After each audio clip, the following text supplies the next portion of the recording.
As time moves forward, as technology changes and grows, as the infrastructure of companies continue to ebb and flow, one thing remains the same. A leader has to produce. This is the Mosley Method Mastering Leadership Podcast, a transformational leadership approach that's centered around three core concepts: vulnerability, transparency, and authenticity.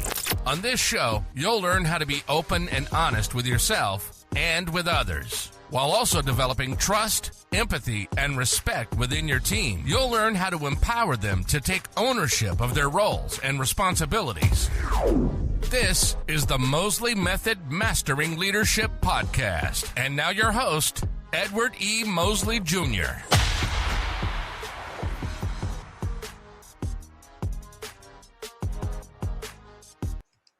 Hey, what's up, everybody? It's another session of the Mosley Method Mastering Leadership Podcast, and we have a great guest today. I think you are going to enjoy her expertise, and I'm not even going to tell you about her. I'm going to let her introduce herself and give us a little bit about what she does, and we're just going to jump right into it. So without further ado, our guest today is Miss Kathleen Murphy. Kathleen, you there? I am. Hi, how are you today, Edward? Awesome. When we contacted each other and, you said you were going to come on the show, I was excited. But then when I read your bio and your background and the things you do, I was just excited. And I won't tell the audience just yet, but I connected with a lot of it. And so, introduce yourself. Tell us a little bit about you, what you do. Yes. And what do you think leadership is? I will do my best to participate and answer those questions. So I am the CEO of Market Me Too, and before I started my company years ago, I spent 25 years in the tech space as a technology leader and marketer. And about 10 years ago, I decided that I wanted to do something a little bit different. And all of the companies that I worked for, the intention was to sell them. So I got really good at every few years changing teams and companies because of the fact that the company I was working for was intentionally sold. So I got really good at having an appreciation for what it took to put together high performance teams and how to get the most and best out of people from an alignment perspective with their strengths, abilities, for all the teams that I was leading and managing. And about 10 years ago at one of the tech companies that I happened to be at, I came across the concept of Gallup strengths, Clifton Gallup strengths, and I didn't know what it was about. But essentially, the easiest explanation is that it's a concept that's been around for over 50 years. I say it's a best kept secret. And what you do is find out through an assessment that takes about 30 minutes what your top 5 strengths are out of a possible 34. And then you get coached essentially based on knowing what those top 5 strengths are. So I leveraged that information with a couple of the final teams that I work with. And I just saw the magic that it produced. And I thought, gosh, I wish I had known about this before. But then I decided, well, if I'm going to stand up a business, which I was thinking about doing, would it be possible to stand up a business and to be a coach on a full-time basis? So that's what I embarked upon doing. And I started out my business focusing exclusively on working with business teams because that's really the world that it came from. And then about 6 years ago, I started going down a path of taking a look at sports teams and being able to leverage the Gallup concept with them, and applying those same sort of principles of taking those top 5 strengths, but leveraging them a little bit differently, just based on the orientation of business and sports having different kind of team dynamics. A question I often get asked is one area more simple or easier to work with than the other, that being business or the sports teams? And I always say the business teams are comparatively light and fluffy compared to the sports teams. The sports teams are supercharged with emotion. There's such a spotlight on them all the time. A lot of pressure for them that the business teams don't necessarily have to contend with, just because they don't have spectators in the office watching them all the time. So again, I call myself an executive sports coach because of the fact that I work with both business teams as well as sports teams and their leaders of both, as well as individuals on those teams. Sometimes I'll be asked to do individual engagements with people. I also work with families. So I typically will work with families more often when I'm supporting high school athletes that are looking to go into playing at the college level or potentially to go pro. So that's a little bit about what I've been doing the last 8 years, and I love it every day. And I'm going to show you this. I don't know if you can see it, but I call myself a people diamond polisher. Okay. Because with the Gallup strengths, I look at people's top 5 strengths as having facets, and I know how to polish those facets to bring out the best in them from a leadership perspective. I was going to answer your question, if it's okay, about what does leadership mean to me? Oh, yes, please.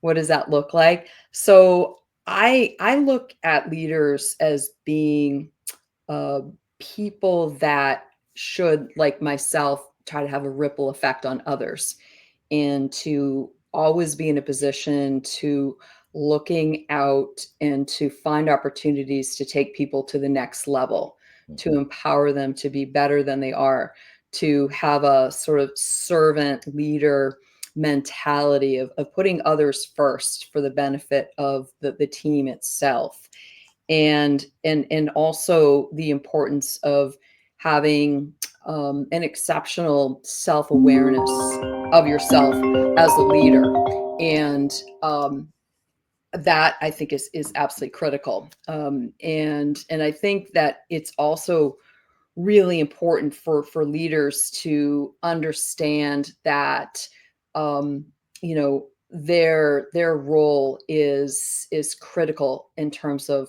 constantly also having that open mindset and being willing to continuously invest in learning and investing new knowledge in themselves, and independent of how long they've been a leader.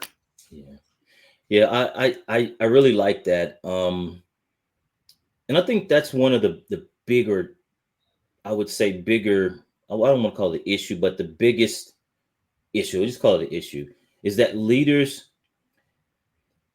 they're put in positions, I think, by having loyalty to organizations, um, and having some experience, maybe leading projects. And I think for me, there's a difference between a leader and a manager. And I think we have a lot of leaders in leadership positions that are really managers. I would agree. They can manage projects, awesome. Yes. But when it comes to individuals with different goals and different ideas and different levels of character, how does that leader manage those different individuals? And they're not objects, No. And No. so No. there's a study that came out. It was a Pew Research study that came out, basically said that the average leader in a leadership position will not receive leadership development for at least 9 years. Oh Um, my gosh, that's a recommended school. tragedy. Yeah, right. And so when I looked at that, and I look at certain agencies or organizations, they may have annual performance ratings, Right. and if a leader is conducting performance ratings on individuals for 9 years, how could they have negatively affected an employee in 9 years? You know, We may not want to go there. right. And how many, we're Yes, talking high turnover rate. We're talking right. disengaged employees. So I think that's crucial. But you brought up a point that says that when you said that leaders should find opportunities to help take their employees to the next level. Yes. What Yes. do you mean by that? Talk more about that. So what I mean by that, and particularly I'm going to have a bias on this based on being a Gallup strengths coach. So when I'm working with my clients foundationally, I have all of them find out what their top 5 strengths are. And as a coach, my job is to take the people that I'm working with from being good and having a fair awareness of what their strengths are. Some people actually, when you bring their strengths to their attention and what they are, sometimes they have a difficult time claiming what those strengths are, or really embracing them. And it takes time to actually, almost like learning a language, help them to appreciate what the strengths are. So, in the process of helping people to first gain better self awareness of what their strengths are, my job is to take them to the next level. And that's what I feel, that's what I help the leaders to be able to do, because they may have had somebody that worked for them even for 5 to 10 years, and they don't really know them that well. They may not know that actually perhaps they have an ability to be a really, say, analytical person, but they haven't put them into a position to ever have to test that out or use that strength. And it never came up in conversation. And so they would have no idea that they could potentially tap into that person's ability to be hyper analytical and to help the team out in situations maybe where that particular skill is needed, instead of having to, look outside of the team to do something like that. No, no, no, no. Why? Before you go on, Mike, why is that? Why is it? Again, I go back to the 9 years. Yes. You know, why do organizations? And I'm going to throw another question on you. Why do organizations have this difficulty of identifying high performers? Why is it that they want to keep it kind of secretive or quiet? Because they think it would have a negative effect on other employees. Right. So that's a good question. And my opinion is that companies don't look at the relevance and importance of investing in their employees like they do perhaps investing in maybe new equipment. They may easily queue up and get you a new computer and spend $2,000 to $3,000, but they don't think of the investment that they could make in you for maybe that same amount of money to take you through a leadership program, and the impact and the ROI that something like that could have on you and the rest of the organization. I'll give you an example. So one of my corporate clients told me not that long ago that the work that I've been doing with their organization just last year alone saved them $2 million in retention fees. Why and how? They looked at the statistics in terms of what the annual normal attrition rate is for the leaders across their team. And this is a global organization and global leaders. And they found out that like barely anybody left. And there really wasn't anything other than the work leadership coaching that I had done that was different than any other aspect. And they said, it's attributable to the work that you did and the investment that you and we made together as a team in these employees that made this occur and saved us $2 million. We would have had to spend that $2 million on recruitment fees to backfill all of those people. And then imagine it takes sometimes 6 months to a year to ramp somebody up. So imagine then all the other non-associated savings, right, that weren't even factored into that amount. I mean, it could have gone like it could have tripled that amount, if you will. And so why don't companies invest in their employees? I don't think that there's enough of an awareness in terms of the impact that it can have. They don't maybe understand that, or they don't know where to go. They don't know how to find the right people maybe to help them. And in my business is all about referrals, right? I can advertise all day long if I want to, but it really comes down to people have to like trust me. They have to have a relationship of some sort with me, even if it's like, 3 sort of people out from maybe somebody that introduced them to me.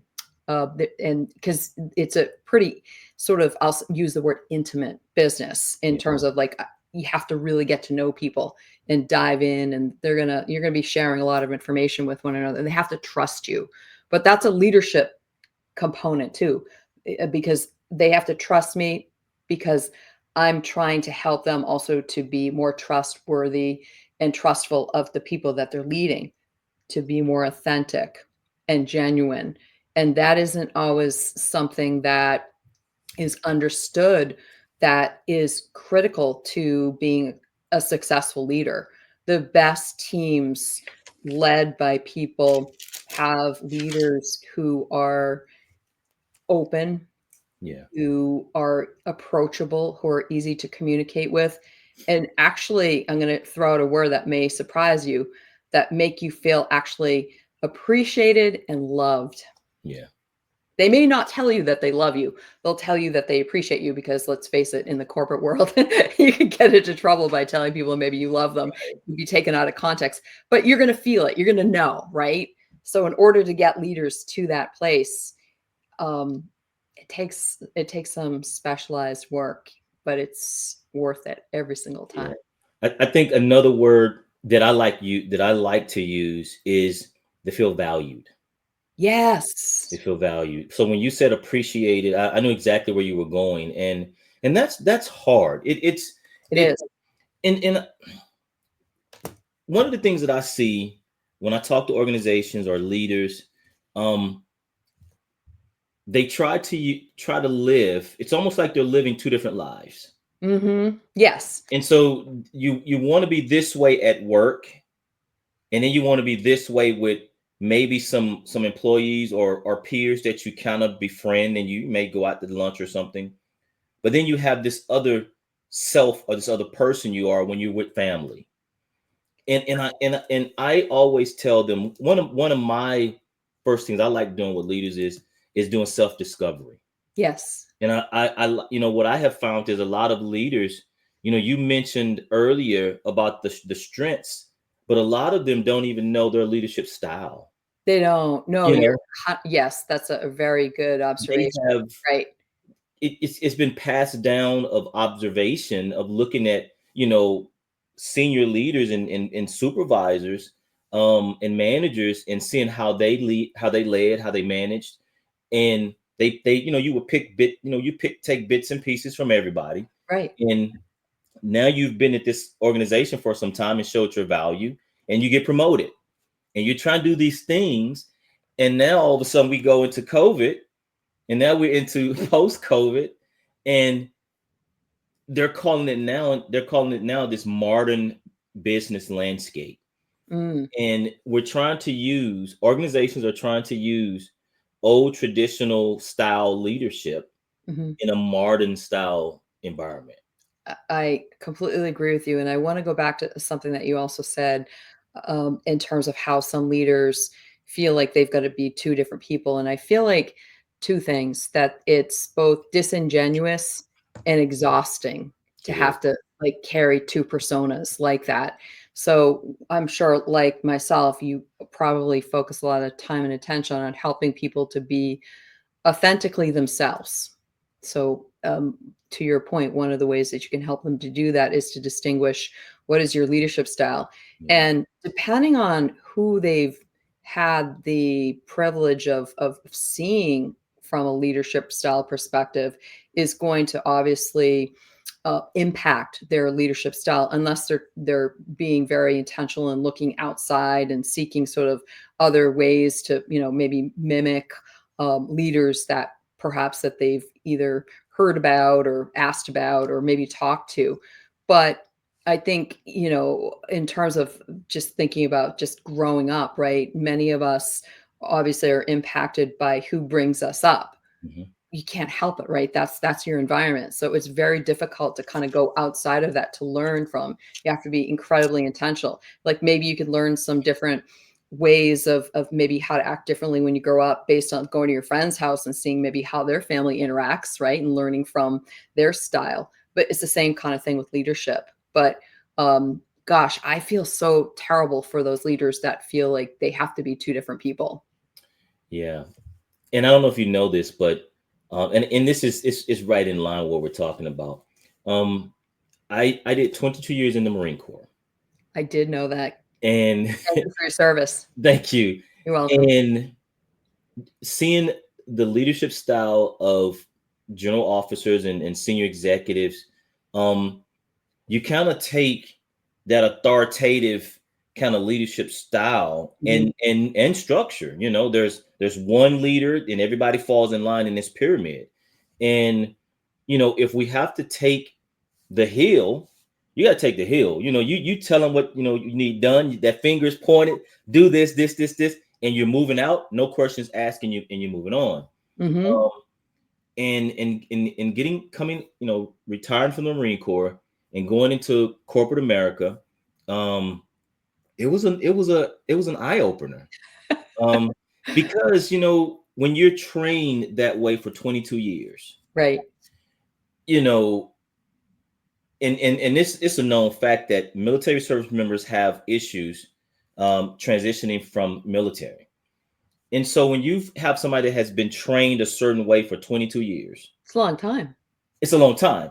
And then when you bring them into a corporate world or a nonprofit world or, you know, for profit, it may take them almost 22 more years to get it out of us.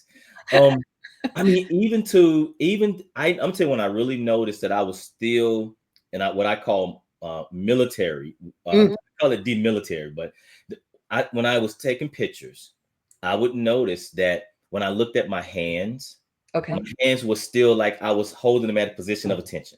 Oh, okay. So when I would stand up and, you know, it may be a bunch of people, I'm just posing in the picture. Right. My hands were still down to my side. And I was like, wow. And I noticed, I'm like, wait a minute, you have to let this go. And I say that to say, of the organization that you work with, the leaders that you've worked with, what are some of the things that you've noticed that they just would not let go and kind of pivoting to this, I guess, a new environment? Because right now, this is about the only time that we've had every generation in a work environment. That's a good point. That's a really good question. I can't wait to answer it because this comes up all the time, particularly based on what you just pointed out, that we have so many multiple generations in the workforce right now. And we haven't seen something like that for maybe a long time, if ever. So one of the things that I commonly talk to leaders about is, how do I go about communicating with all the different types of generations? Yeah. Do I have to have a different style? What's required to be successful in terms of getting them to listen and to want to have them follow and be led by me? And it goes back to that comment that I made earlier, and just in terms of being authentic and genuine with who you are. Obviously, also, I was just reading this morning about Doc Rivers and how he's amazing as an NBA coach in terms of his communication styles. But one of the things he always works on is his communication abilities. And that's something that, as a leader, that I find that's something you always have to work on. And this applies to the sports coaches that I work with also, because let's face it, they're working with a like different generation, but sometimes they'll even have a couple of generations on their team. But the generations that coaches that maybe have been around for 20 years, of the players and athletes that they're coaching right now, is vastly different from generations even maybe from 5 to 10, 15, 20 years ago. As a matter of fact, I got brought in by a sports coach about a year ago for the reason of helping him to have communication, or have like the communication aspect of what he was doing refined, and to also help him to have talks with some of the players that he couldn't get through to based on his own communication style or that of the other coaches that he was working with. And so very often it was kind of like a running joke. He would say to me, "Hey, Kathy, I got a list for you." And what that meant is that of the 50 people on the team, there were 5 or 6 people that he didn't know how to talk to, and he knew he needed to, but he couldn't get them to open up and talk to him. So I would then go and talk to them, and I'd kind of let them know that I wasn't going to rat them out or, divulge any information that was confidential that they were telling me about, but that I would ask them, I would say, is it okay? Do I have your permission to relay any of this, what you're telling me, back to the coach? About 99.9% of the time, they would say, yes, please. Yeah. Because they were both equally sort of afraid to talk to one another, didn't understand how to communicate with one another. Now, this particular team was all men. Mm-hmm. So you would think that, like, okay, well, I'm not a guy. Right. I'm not in my 20s. I didn't play this particular sport. How is it that I can talk to these people and the coach, right? So my job a lot of times is to help these leaders that are struggling with communication. That's like one of the biggest factors of what's challenging leaders today, is figuring that out, cracking the. And when you said, when you talked about that piece, one of the things that kind of hit me earlier was my wife and I, we were watching the Deion Sanders documentary on Prime TV. I saw that. It was excellent. And I look, again, me being a football coach, I understood the dynamics of the team and all that. But one of the things that I really liked was his communication piece. Yes. He showed how he cared. He did. Where he even showed affection for his sons. Mm-hmm. But he genuinely cared about those young men. That was, and what I didn't understand until I watched the documentary was I didn't know who Miss Pat is. This Miss Pat? Mm-hmm. She just turned 100. I think her name is Pat. I didn't understand who she was, but now I understand she's one of the longest living. Well, I ain't saying longest living, but she's a huge fan of the Colorado. She stays in that area. Okay. And but how he has went in the Colorado Boulder area and just reached out to the community. And he always asked the boys about their grades. Mm-hmm. Just that environment is crucial. And I think that's where organizations are struggling with. I think there's something just came out that a lot of organizations are shifting back to a top-down leadership approach. Mm. And I think that's very, I don't think it's going to work, because I agree. That approach takes us back to this traditional style authoritative leadership, right? Rather than, getting this buy-in and kind of a bottom up, making everybody feel valued and heard. The question I want to ask you is, and you talked about it earlier, was with you working with teams, mm-hmm. do you see the dynamics of sports teams different than the dynamics of corporate teams or C-suite teams, Mm-hmm. and their ability to all come together down one path? You see a huge difference in the two. I do. And the difference is that there can be politics in both of those groups, if you will.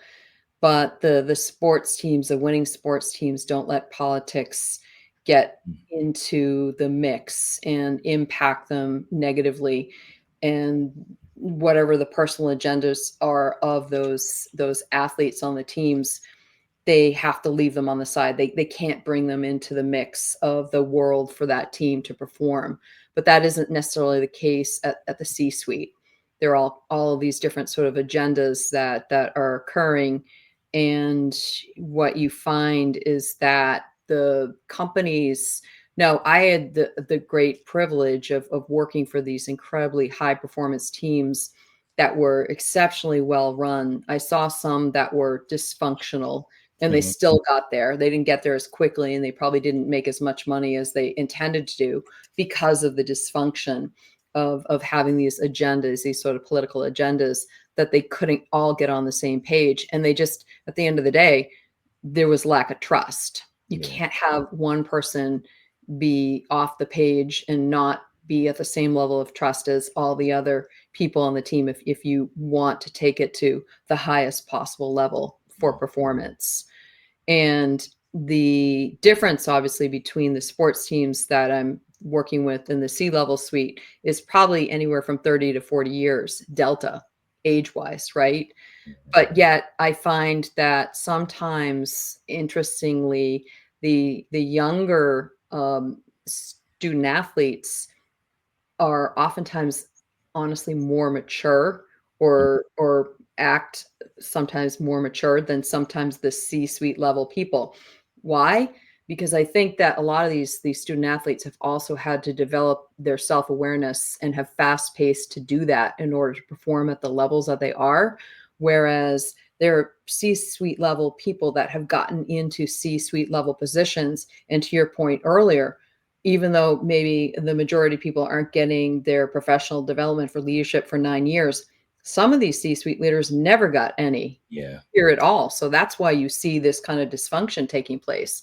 So then they get to a certain level and it's almost like they can't raise their hand to say, I've been doing this sort of work for 30 plus years. It would almost be embarrassing for them to admit that they need it.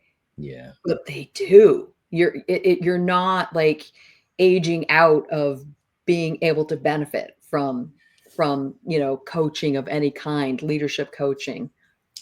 That's and I hear you, and I'm sitting here trying to hold my breath, but that's crap. That's crap, because with the generations that are in our work environment now, they're especially with IT, with data analytics, with all this new equipment and technology, the same task that may have taken somebody a week to do 10 years ago may take somebody an hour or 30 minutes to do now.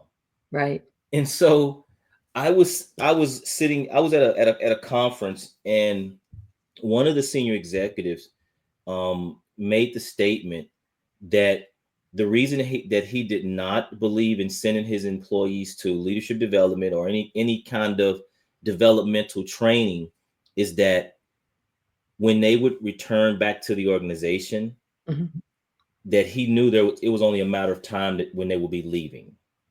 Oh. So in order to keep them, his thought was not to develop them.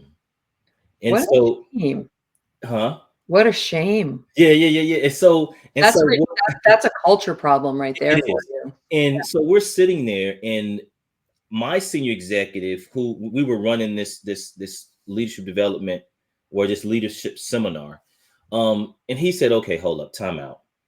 He says, which he was senior to the one who made the statement, and he said, the fact that you made that statement is actually part of the reason that we're here, because we were there doing a coach. It was based on a survey, and we had to go in and we did the conversation with all the senior leaders first before we kind of drill down into the overall organization's performance in certain key areas. And one of the huge percentage of issues was that the organization did not allow their employees for development. And he said, if you're already having that, if you based on you making a statement, your numbers are one of the departments that have a high turnover rate, and we can see why they don't want to work here. It's just crazy. Well, they didn't feel valued, going back to what we were talking about earlier, right? They weren't feeling that love of any kind or appreciation. So what was, if you're not feeling that, are you going to really work the hardest you can possibly work for that person? Do you want to follow that person and do extra for that person that is leading you? No. And that it's unfortunately contagious, that sort of lack of wanting to, do anything extra if the leader isn't at the level that they need to be in order to be guiding you and making you feel like you're valued. and that they want you and appreciate you for being there every day. And it doesn't cost you anything to say thank you. It It doesn't. doesn't, it barely costs you anything to write a handwritten note. That's way better than an email. I remember there was this one incident. I was at one of the tech companies that I was at towards the end of my career, and the gentleman that I was reporting to went out on paternity leave, and the CEO came to me and said, "We need to do this project while your boss is out. I need you to take this over." And the amount of time that I had in order to do this project was really unrealistic. And I told him so. And I said, "Well, it's going to be very difficult to pull this project off." Anyways, he basically said, "I'm pulling rank on you." And he was a military guy. And he said, "I'm pulling rank on you. I haven't done this before or for a long time, but you're just going to have to do it. You can't say no to this project." So fast forward, got the project done. It was really difficult for me to get through it. It took every ounce of leading my team through just like the most painful month imaginable. Mhm. And about a week after the project was completed and delivered, I got a handwritten note that was delivered to my desk and that I came in to see one morning in my office from that leader apologizing Yeah. for pulling rank and saying, "I just want to let you know, I'm sorry I did that. I shouldn't have done that. I so appreciate what you accomplished." And I still have that letter. What why do you think, what changed? What happened? Did he know he was wrong, or did they know they were wrong and it was just in the heat of the discussion, or? He did. He just knew that, like, he just felt so compelled that it had to be done in that period of time, and I tried to talk him out of it, and I told him, "Well, these are gonna be the repercussions Mhm. from doing this," and he just wouldn't listen to me, and I said, "I just want you to know these things up front. I'm not making these up. I'm just giving you the reality of something's gonna have to give. Mhm. You can't have both cookies. You can have one cookie or the other. That's your choice." And he's like, "I want both of them." So I had to give both, and I was so thankful. Like, no one dropped off the team, because it was probably one of the most difficult projects I've ever worked on in my life to pull off and to keep everybody together, especially with being down a person off the team. But we pulled it off. I think he realized he was wrong and he shouldn't have done that. And I think it was really hard for him to apologize too. I think that was like a real different moment in his life. Yeah. All right, so I'm gonna go down a path that I go down every now and then. Okay. Should I get ready? Yeah. And so my question is, do you think that he acted that way because you were a woman?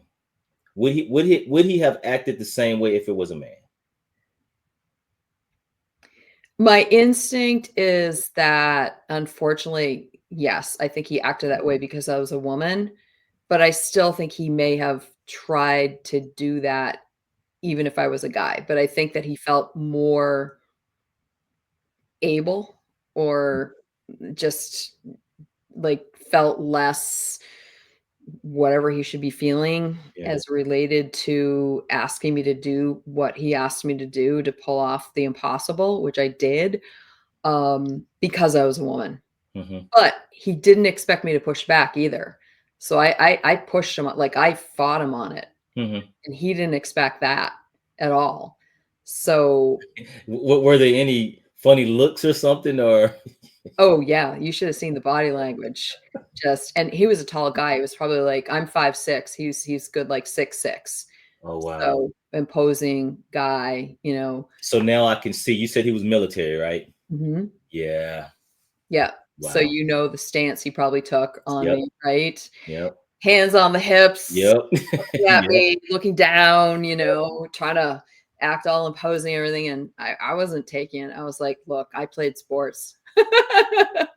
That's crazy, because when I listen to you talking about, when I asked you the question about the differences in the sports teams and the C-suite, Mhm, it takes me back just to the military, mhm, and even though I can think of some generals that I just admire.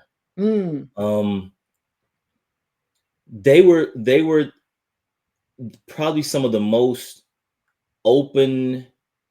They were direct, but they had this vision and this type of leadership that was just open, and you just felt like you belonged, like you wanted to follow them. If they said, "Hey, take that, move, do," no questions. You would just, you just do it, and you wanted to. you wanted You to. And I wanted to. remember reading one of General Colin Powell's books, and he said he never had square tables in any of his personal offices. I like Um, that. he Yep. had round tables Yep. because he wanted, even when he was a four-star general, he wanted the most junior person to feel as though that they were valued and their opinion counted. And then I got into this mentality of, I remember when I went to Desert Street Desert Storm, I was driving for this commander. And one of the things that I learned was about command and control, right? Hmm. And at no given time was the command vehicle always in the front. Okay. At some point we were in the rear, we were on different, sides, and what that did was, when we practiced and rehearsed and trained, at any given moment, the C-suite could just disappear for a tragedy or something.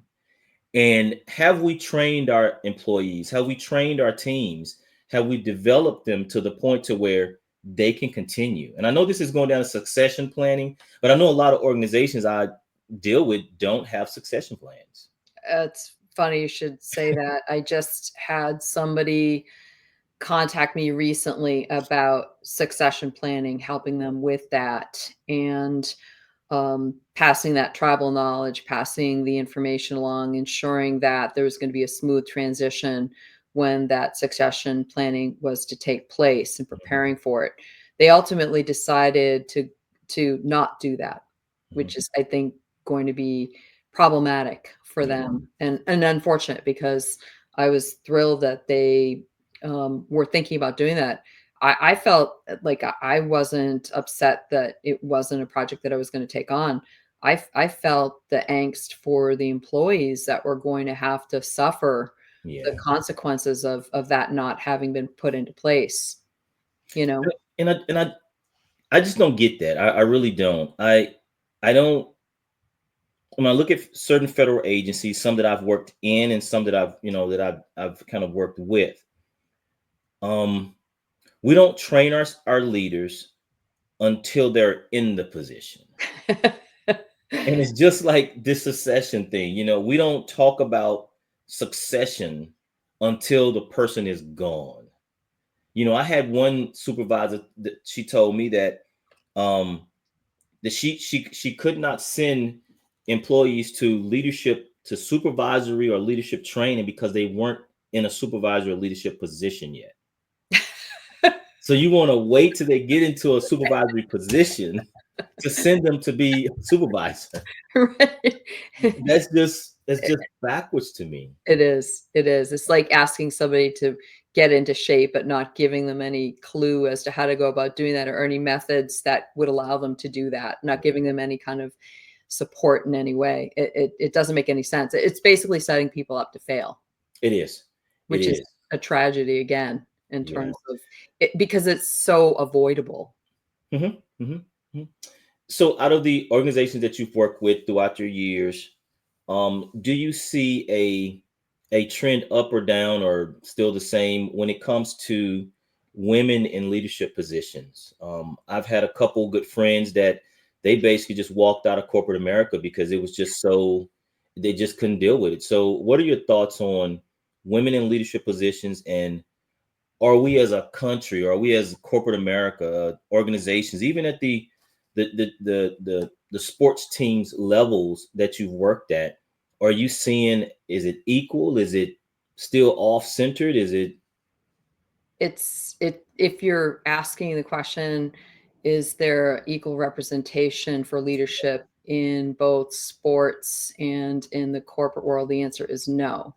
Yeah. In my 25 to 30 years of corporate experience, I had a total of 3 women bosses. And of all of the companies that I worked for, there was only one woman CEO that um, that led one of the companies that I worked for. And did I admire her?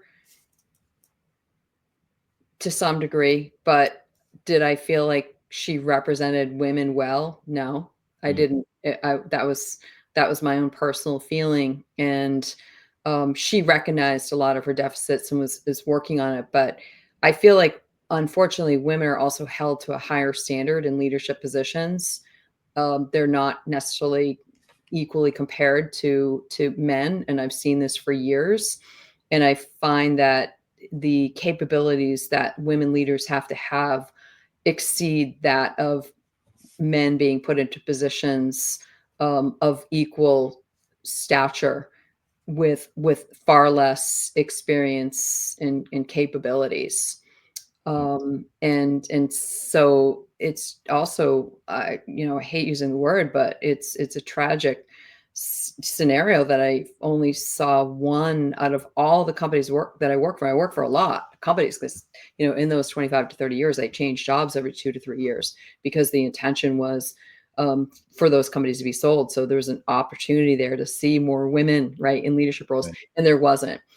I find that in sports, I'm seeing more opportunities actually for women in sports in leadership positions. Yeah. And that really excites me and that thrills me. And I'm really happy about that. Um, I really hope that in my lifetime, I'm going to see more women in leadership roles in business. Mhm. And I'm doing everything in my power to try to, as a person working behind the scenes to try to impact that and have that change so that I'm a mom of 3. And we've got a daughter in the middle, and she's 27 years old. I'd like her to see someday more women in leadership roles also.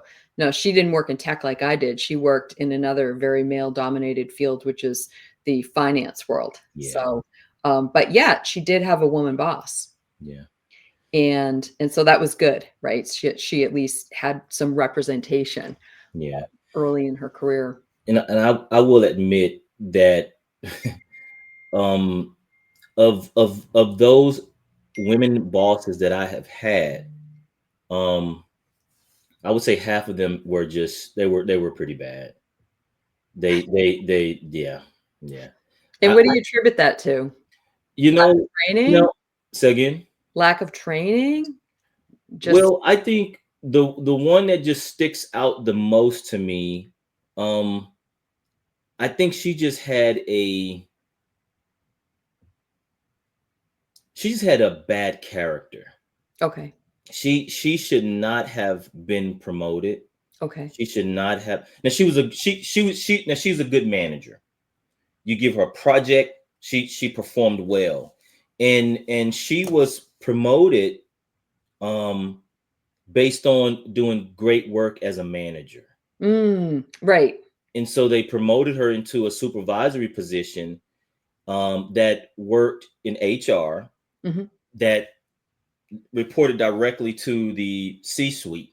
Mhm. And I came in and worked for her, um, as her one of her employees outside the C-suite, but for her. So we did a lot of HR functions and things of that nature, and just the way that she led is just she just did not have an open philosophy on just anything. Everything was controversial, would constantly change the finish line. Um, Communication was just bad. So just a whole host of things. And to this day, she is still in a leadership position in this agency. So we are rewarding bad leaders with, Bad with behavior. bad behavior, And I think that's another problem. Organizations have become complicit. They would rather not deal. Now I know what she's going to do. If they were to attempt to remove her from the position, Mhm. She would claim that they're being sexy because she's a woman, Mhm. and two, because she's a African American, she's a black woman. I Mm. think those are the two paths that she would use, and I don't think they want to go down that fight. I don't. So they would rather lose high performers um, than to deal with that. But that's what a lot of organizations are doing. Which Yeah, is very unfortunate. No one wins in that situation. no, That's such a shame, and it doesn't have to be that way. it doesn't. It's avoidable. And I work for one, and that's kind of why I started this podcast. Was um, having the opportunity to talk about and talk with other leaders that have been through things, and just having this conversation out there, because maybe somebody may hear this and say, you know what, wait a Mhm. minute, we're going through this, or I never saw it from that perspective. And so that's Different kind of, lens, right, as yeah, I yeah, say. yeah, yeah. And I was in one organization, and it was a team of four of us. And when I tell you, we were rock stars. They acknowledged it. We were receiving awards, and we was on top. And there was a new supervisor came in, and she paused us. She put us on pause. She said, "Hey, you're moving too fast. Um, the organization is not ready." I'm like, wait a minute, the organization is they're praising us. There's Yeah. a And so disconnect. she didn't even like she didn't even like how we really took our training and development port piece, and we took it to another level. We brought in some classes and facilitators that employees really liked. um Participation in the classes increased from, like, I mean, it just, we had people on waiting list. They were Wow, really getting some good training that they really wanted, rather than this old boring, just check the box type stuff. And right? didn't like it. Didn't like it. Go figure. Go And figure. so what ultimately happened is, so she was over, we had an organization development side, and we had a training development side. And I think I left there maybe 5 years ago, and to this date, she's lost both sections. Both sections are gone. That should tell her something. Yeah, and matter of fact, she's gone too.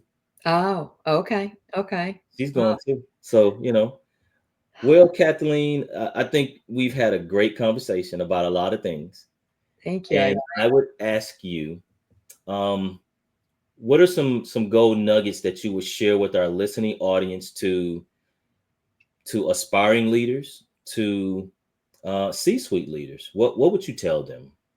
I would say to always remain curious, Mm, always remain with an open mind, and always look for opportunities to praise, reward, acknowledge people independent of whether they're on your team or not, or in your organization, and minimize any kind of negative commentary that you're going to be making towards somebody, because that can set you back enormously when you're not being, even if you're trying to be constructive, if it comes across even just slightly negative, it does a lot of damage. So I think it's critically important for leaders to also, as I talked about earlier, work on their communication mhm. ability. They need to take it to the next level, and don't be afraid to be yourself. Stop trying to feel like you've got to be different people, to different, you know, facets of your life or within your organization. You'll save a lot of energy that way. You'll be much more approachable, and you'll be a much more effective leader. Those are those are some of the sort of nuggets that I can share, that I think I've been sort of, uh, telling people for a long time, and that I feel that when those particular nuggets are applied, just incredible things begin to happen.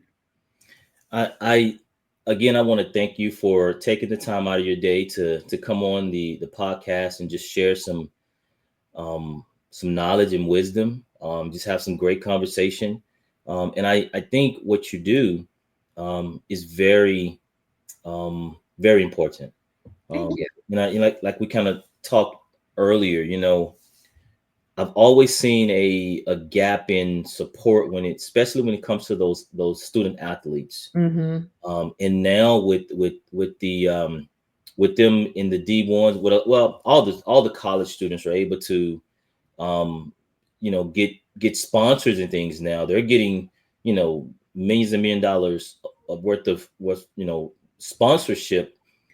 Now you compound that on school and sports and just life, and some may not have came from wealthy parents, so they may not understand money, and all the pressures that's going to come with that, and relationships, and you add all that, and then you're off to a big school. That's real hard. So I just think that's a gap, and whatever you're doing, if I can help you in any way. Thank you. I appreciate that. I guess anyway. The way to help is just to, help me get the word out there that I'm a resource for them. That this is what I specialize in doing is helping to bridge that gap and fill a gap that hasn't existed before because of now the new sort of rules that are in place, where there is the need for somebody like myself to help coach and support and provide that guidance that wasn't required before. Yeah, you're right. Yeah. Well, I see somebody's trying to get your attention. I'm sorry. That's my little puppy, Charlotte. I told her, please be good for a while. Hey, she's trying to get your attention. So again, thank you for coming on the show. And I hope our listening audience was able to get some gold nuggets, and we will see you all again. And thanks everybody for listening to this episode of the Mosley Method Master Leadership Podcast. Thank you very much.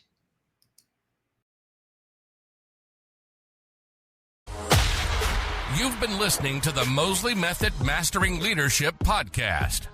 Edward E. Mosley Jr. has 30 years of leadership experience and is an ICF credentialed leadership coach. And it's his passion to inspire leaders who can foster a safe space where they can empower their followers to take ownership of their roles and responsibilities while sparking collaboration and creativity. We hope you've enjoyed the show. If you did, make sure to like, rate, and review. And we'll be back soon. But until then, find us on LinkedIn, Instagram, Facebook, and Twitter at Edward E. Mosley Jr. To contact the show, send your emails to limitlessboundsteam@gmail.com. See you next time on the Mosley Method Mastering Leadership Podcast.